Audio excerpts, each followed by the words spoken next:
Bem-vindos ao curso de Licenciatura em Química da Univesp. Nós vamos iniciar hoje uma nova disciplina, que são as práticas para o ensino de Química 1. Bom, até o semestre passado a gente ainda tinha algumas disciplinas, e principalmente a prática voltada para o ensino, ela também, ou ela privilegiava ciências. Dessa vez, ela vai ser específica para a Química. Então agora os conteúdos são mais voltados para o ensino médio.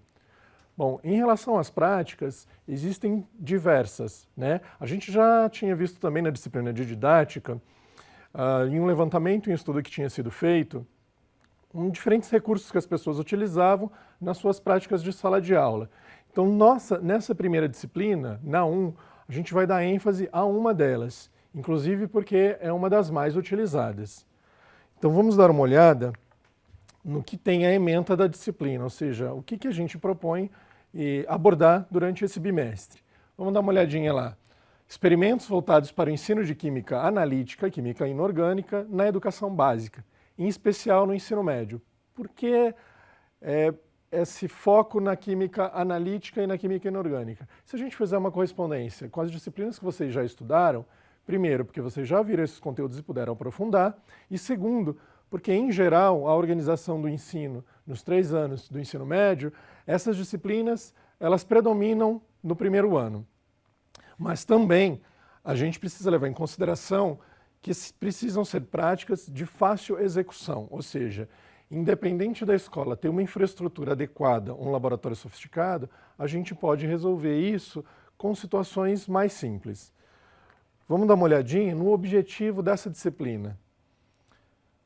Então, visa introduzir atividades e experimentos como práticas nas aulas de química do ensino médio, ou seja, não é exclusivamente uma atividade que se restringe só a esses conteúdos, porque como a gente já discutiu também, lá em didática para ciências e para química, esses conteúdos eles vão permear o currículo como um todo, mas a gente vai tentar enfatizar ou usar como eixo norteador esses conceitos ou esses temas dessas disciplinas que vocês já viram. Nós vamos ter ainda ao longo do curso a prática de ensino de Química 2 e a 3. E aí os outros conteúdos de Fisicoquímica, de Orgânica, Bioquímica e tudo mais, eles vão poder ser contemplados. A gente já viu também, e já foi discutido, que muitas vezes os alunos não têm interesse, né, pela disciplina. Acham difícil, acham desnecessário, né, estudar esses conteúdos, inclusive no momento que há essas discussões para a construção dos currículos, do porquê se essa disciplina continua, se essa disciplina sai. Bom, um pouco disso está relacionado com a maneira como essa disciplina é lecionada, disciplina ou ciência, porque na verdade a gente não está ensinando a química como ciência, mas a gente está ensinando a disciplina de química, ou seja, alguns desses conhecimentos, desses conceitos, eles vão ser adequados ou adaptados para a situação escolar.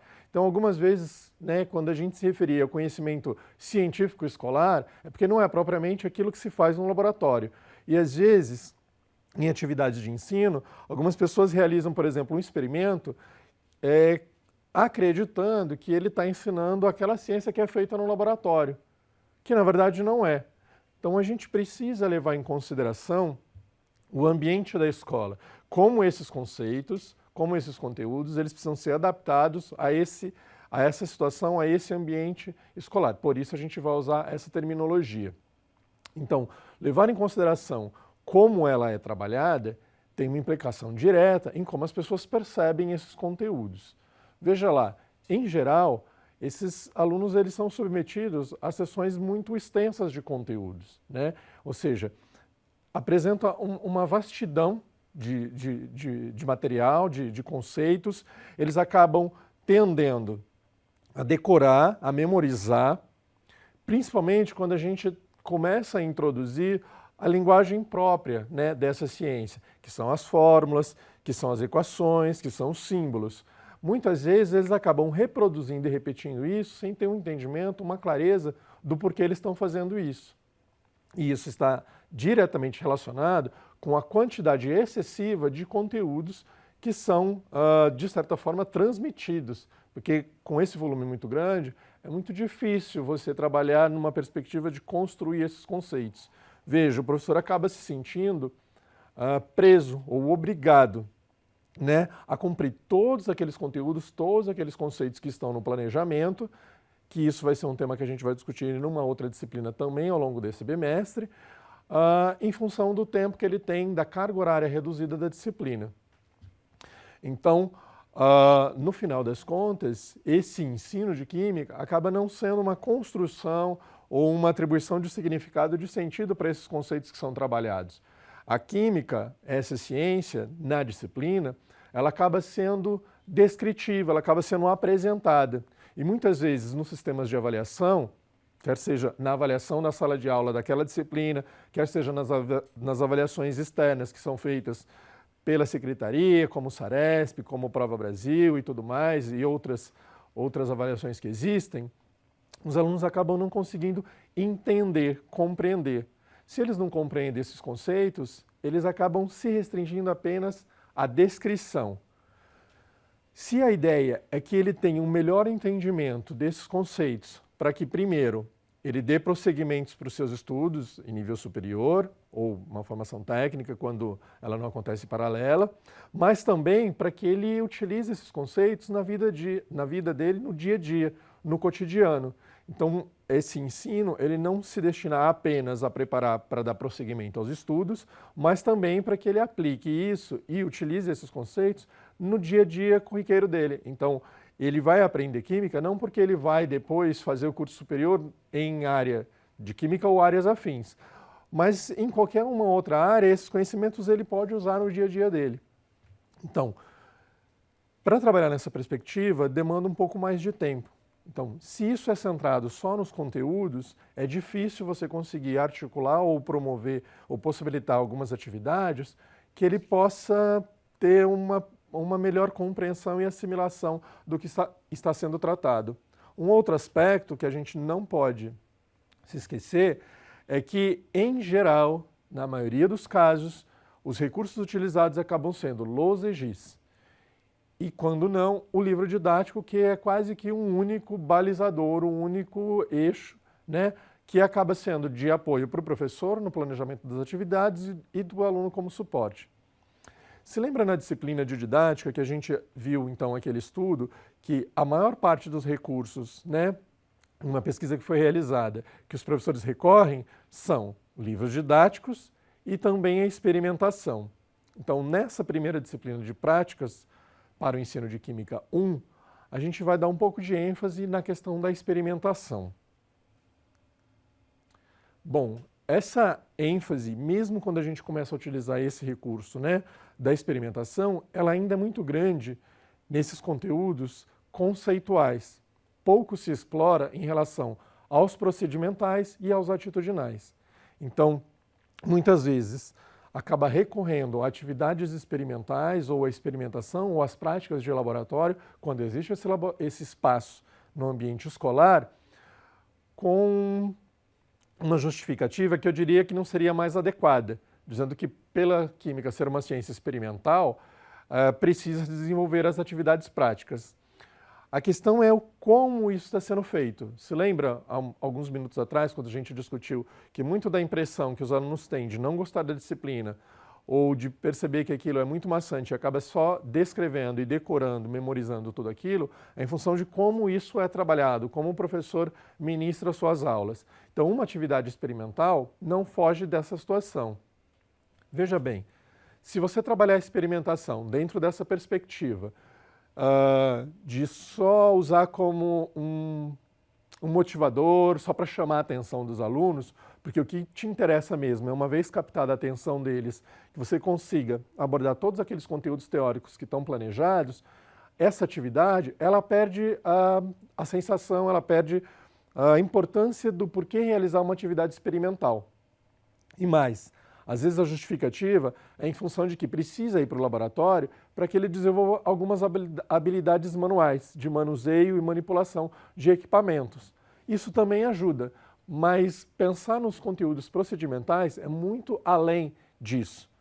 É tentar, através dos conceitos que são trabalhados, são tematizadas essas aulas, articular procedimentos e ações que ele precisa desenvolver, e essa inter-relação, ela acaba possibilitando que mude algumas atitudes, algumas situações.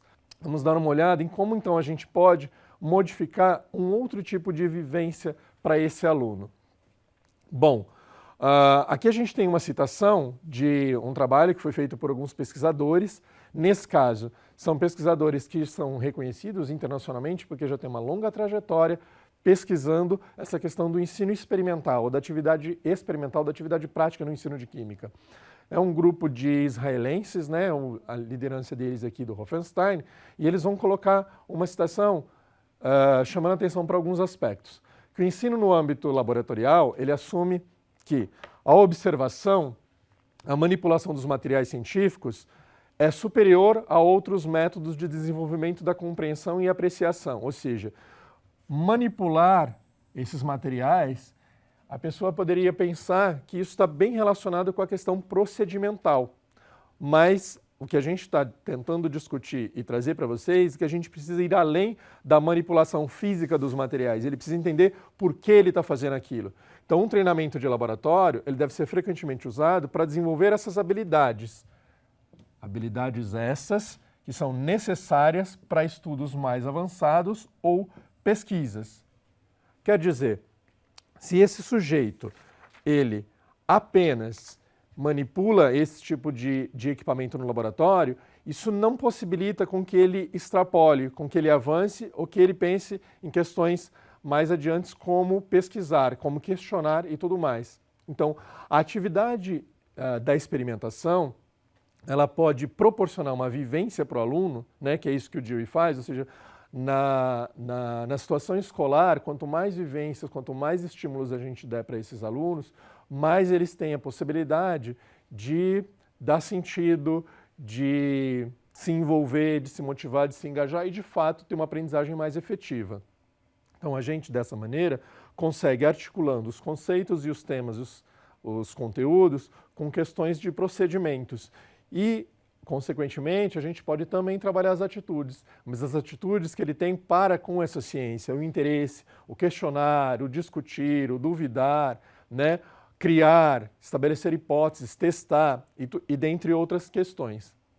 E aí um aspecto que a gente precisa levar em consideração na hora que a gente está trabalhando a experimentação é se a gente já tem um conhecimento que há um excesso de conteúdo e isso acaba se perdendo, fazendo com que ele apenas memorize, se a gente nessas atividades experimentais conseguisse conciliar essas questões de discutir, de comunicar, de criar, de inovar, a gente começa a fazer com que ele entenda a ciência, com que ele entenda esses conteúdos de uma outra forma, em uma outra perspectiva, e isso vai trazer outras possibilidades para ele. Mas a questão é, como que a gente vai fazer isso? De que maneira que a gente vai tentar mudar esse tipo de prática? Vamos dar uma olhadinha aqui. Bom, a maior parte das escolas também isso é dado, né, que foi encontrado em pesquisa de estudos que foram feitos em relação à pesquisa relacionada à educação química. Elas não possuem um laboratório adequado e algumas escolas, quando possuem esse ambiente, ele não está equipado com material, reagente, vidraria ou equipamentos um pouco mais sofisticados. Mas a questão é, isso não poderia ser uma desculpa para que a gente não pensasse em trabalhar as atividades experimentais, que a gente não levasse em consideração essas questões.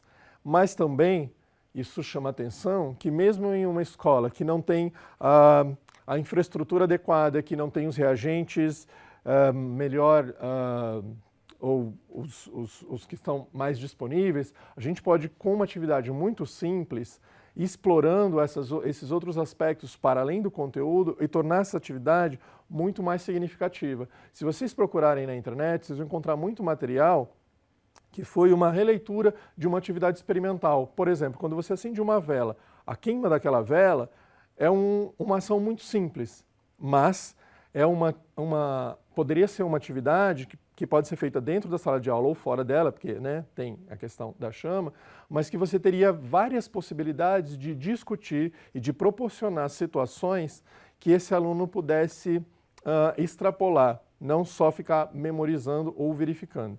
Mas isso a gente vai discutir também nas próximas aulas. Lembra, essa é a primeira aula dessa semana 1, onde a gente está começando a introduzir a disciplina e começou a mostrar e evidenciar que a questão agora é experimentação. Então, para a próxima aula, a gente vai dar continuidade nessa discussão da experimentação. Então, a minha recomendação é que vocês acessem o ambiente virtual, encontrem o material base que está sugerido para poder aprofundar essas discussões que foram feitas e na aula 2 dessa semana a gente continua essa discussão. Então, até lá e bons estudos.